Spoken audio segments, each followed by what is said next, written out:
I have been waiting to do this story time for y'all, okay?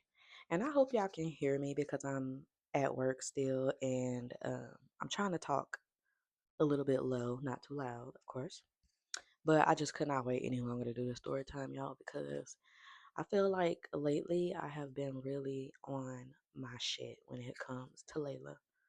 And I'm so proud of us and I'm so proud of how far she has come. And if y'all have been keeping up with the vlogs, you know that some changes are happening for her. If you don't know about it, go check out the last vlog, y'all. Okay? Um, or anything where you see any vlog, child. I'm always talking about Layla and what's going on with her. So, yeah. So this is a sit down story time, and I'm gonna just jump right in, y'all, basically about how Layla was diagnosed with type 1 diabetes. For one, she was diagnosed when she was 3 years old. I had just got out of a relationship with her dad, and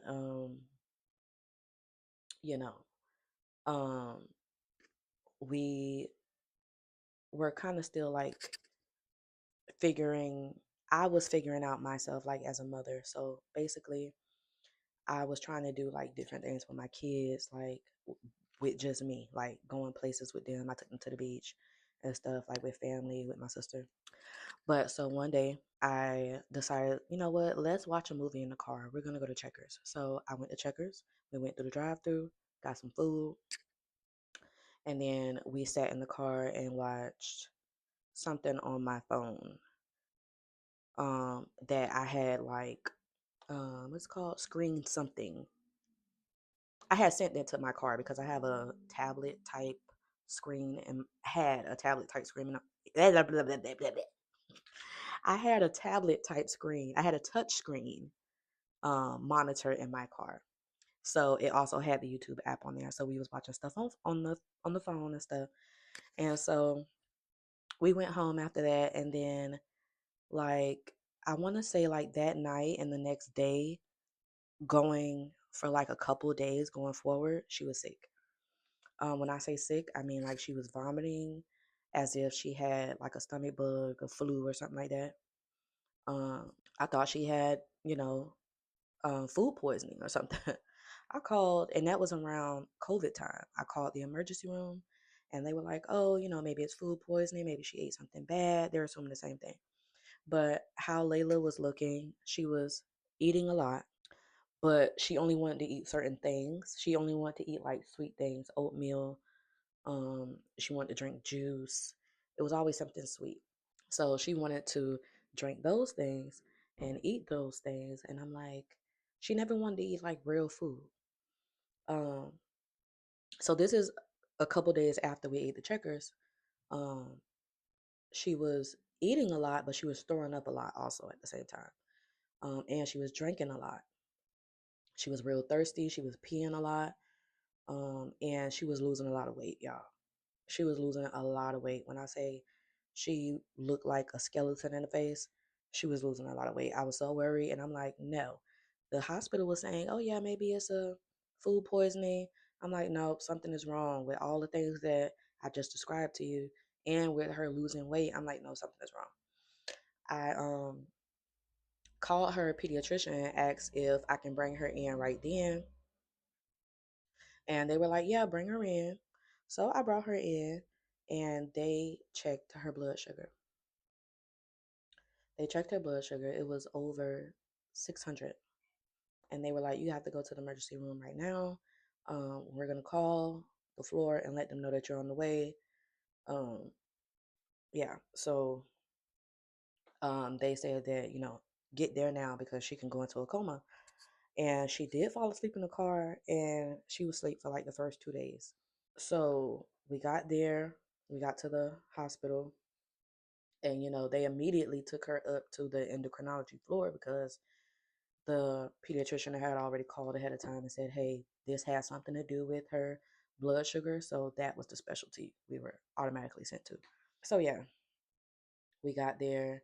And I want to say, y'all, we were in the like emergency side for about 3 days. And then once we had gotten like the diagnosis and everything was like, okay, this is what's wrong. This is how we have to move forward. After those 3 days, then we had went to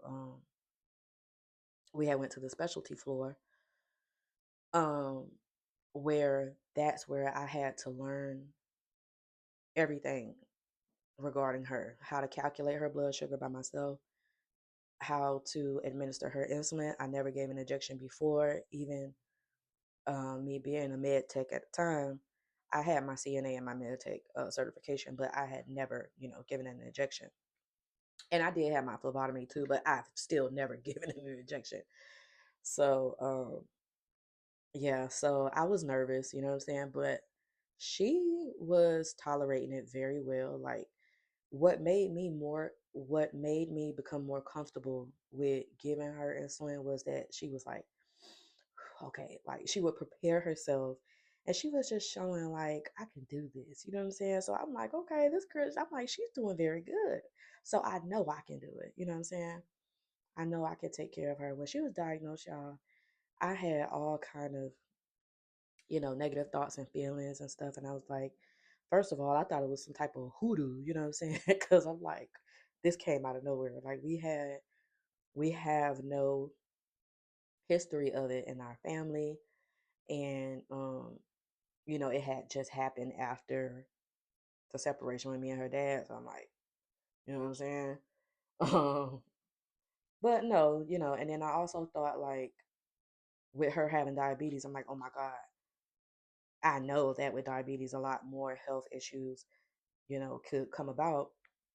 And I was just like nervous about that. I was like, oh my, just thinking the worst. You know what I'm saying? I was just thinking the worst. I'm like, oh, she gonna have all these health problems and she gotta eat real clean and stuff. Like, but they were like, no, she can eat, she can eat kind of what she wants, but not too much of what she wants, you know what I'm saying? In moderation, as a normal person should. She just has to have insulin outside of her body. She has to have artificial insulin given to her because her pancreas does not make any insulin. So, yeah. I'm gonna go over my little notes that I have, y'all. Okay, because I kind of feel like I missed something, but I don't know. Let me.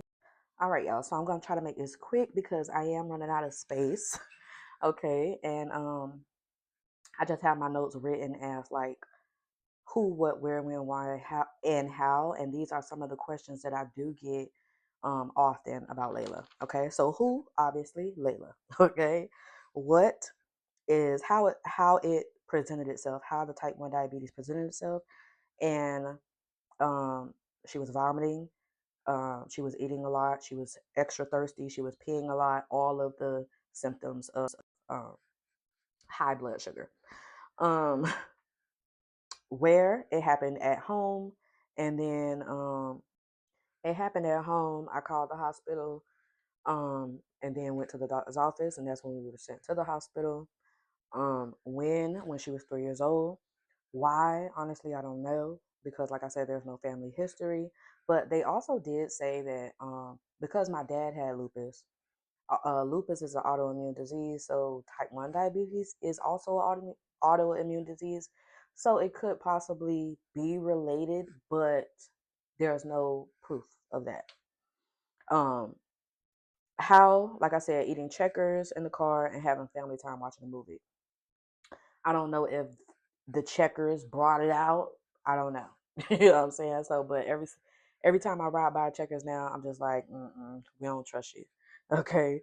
So now these are just my little side notes. Okay. So now looking back, I do think like, were there signs before? You know what I'm saying? Like the fact that she was the only baby that was born over 8 pounds. Um, and she only wanted to eat sweets, oatmeal, juice, yogurt. Like she only wanted to eat sweet stuff when she was a baby. And just to clarify, I wasn't giving her only sweets. Like I would still try to give her like chicken nuggets. She would eat real food, like the checkers, chicken nuggets, fries, like normal stuff that kids eat. But she just mainly wanted like majority of the things she ate was sweet food. But she did eat like spaghetti, um, normal like regular food. You know what I'm saying? I don't know like but there were no actual signs of, the diabetes coming out. Like, she wasn't actually sick until 3 years old, where she started vomiting and stuff like that. But before then, she would always want to eat like sweet stuff. So I don't know. You know what I'm saying? Then she was the only baby, like I said, that was born over 8 pounds. My other kids was like 6 pounds and some ounces. So oh, so part two is how we manage her care. Okay. So for one, we have appointments at her endocrinologist every 3 months. I can call in between if I need to make like adjustments to her numbers, like if I feel like there's not enough, if I'm not giving her enough insulin or um, whatever, I can call the endocrinologist. And me, the endocrinologist, and her pediatrician, we all work together to just, try to keep her numbers stable, try to keep her stable, keep her out the hospital. You know what I'm saying? um, she also has eye exams and labs that are needed. So she has eye exams, I think, every 6 months or every year. I'm not sure, but they just automatically do it when she goes to the pediatrician. Sometimes they do it and I don't even realize they're doing it, honestly, because I make all the kids' appointments like together. So yeah, but the pediatrician does it and they do it when they need to do it. The last appointment they didn't do it though.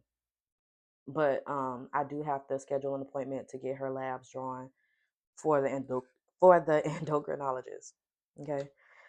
Her primary care appointments are also important. Like I said, her PCP, her primary care physician, is very important because they give the referrals to the endocrinologist and they follow up in between the endocrinologist appointments and stuff like that just to see if she still needs that referral and just for her general health overall. You know what I'm saying? Our biggest hurdle now is the blood sugar ups and downs, and we are tweaking the numbers. I did do these notes like last week, so actually all week her sugars has been good. Um, and we still are, well, the numbers have not been tweaked anymore. So we seem to be stable, like where her numbers are right now. It's just she need to stop eating stuff without people knowing. Like when she's on the bus, she like to go in her lunchbox. If she didn't eat all her snacks or something while she was at school, when she get on the PPAC bus, sometimes she'll try to like sneak snacks, and then nobody knows, and then her sugar's all the way up high, and she didn't get insulin for that snack that she had ate. You know what I'm saying? So she need to stop for real because she being sneaky and stuff, and that's messing us up. Um, yeah, so we just trying to keep her stable. And a lot of people be asking, can she eat what she want, or can she eat this, can she eat that? She can eat what she wants, like I said, just in moderation and like as needed. So we don't prefer her to drink like regular juice, apple juice, orange juice, any kind of juice unless her sugar is low. And we don't want her to drink the juice like with her meals because when she gets insulin, the insulin, even though she's drinking juice, you would think that the juice would make her sugar go up high, but the insulin, because the juice is like fast acting carbs, the insulin cuts that down and then, makes her sugar go even lower. So I'm not sure how to exactly explain that, but basically she can only drink juice. I would like her to only drink juice, like the full carb juice, regular juice, when she actually needs it. Other than that, she drinks like Capri Sun, roaring waters, and like low carb juice or something like that, or like zero sugar juice, with her meals or something like that. Does she know any other kids with diabetes? She does not, and I do um feel like I need to get her more involved in diabetes type activities so that she can know that she's not alone, because sometimes she does, be like, oh, how come I'm the only kid in the house with diabetes and stuff. And sometimes she be joking like uh she want Jeremiah to go to PPAC with her, um so that she can have family with her and stuff. And I'm like, Layla, he can't go because he doesn't have a thing. And she was like, oh well, when he has diabetes. I'm like, no, Layla, that's not a good thing. You know what I'm saying? Like, so she's still kind of like learning, but she does kind of feel like left out sometimes and stuff. And I'm like, okay, but I try to accommodate her. You know what I'm saying? I'm like, no, you can't have this, or this is way too much carbs for you, but you can have something similar. Or you can have some other options, and I give her a choice. Or sometimes I'll just give it to her what she wants, and then I give her insulin for that. But not all the time am I trying to make that like a habit. You know what I'm saying? I want her to make healthier choices, just so she can live a longer, healthier life, y'all. I don't restrict anything from her.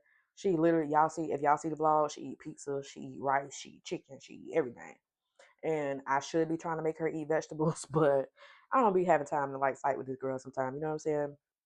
Unless it's like broccoli, something I can mash up and mix into the rice or into the pasta where um, she can't really tell it's there. You know what I'm saying? And also looking back, I kind of feel like the fact that I had hyperemesis gravidarum, that probably was a big sign, but I just didn't know. Like when I was pregnant with her, I was vomiting up everything, even water. I could not drink water. I couldn't drink anything and everything I put in my mouth. I was violently vomiting so bad. I was throwing up blood and I had to be put on the medication to keep food down. I forgot the name of the medication. I think it starts with a D, but I had to take that medication every day. I don't know if it was once a day or twice a day, but that's what I was on. And yeah, so yeah, and that's pretty much it, y'all, for the story time. I think. Is there any more notes? Yeah. So that is the story of Layla and how she was diagnosed with type 1 diabetes. Type 1 diabetes. And if I left anything out or if y'all have any other questions, comment down below. Um, share this video if you know somebody who can relate or if the story is just interesting to y'all. Okay. I thank y'all so much.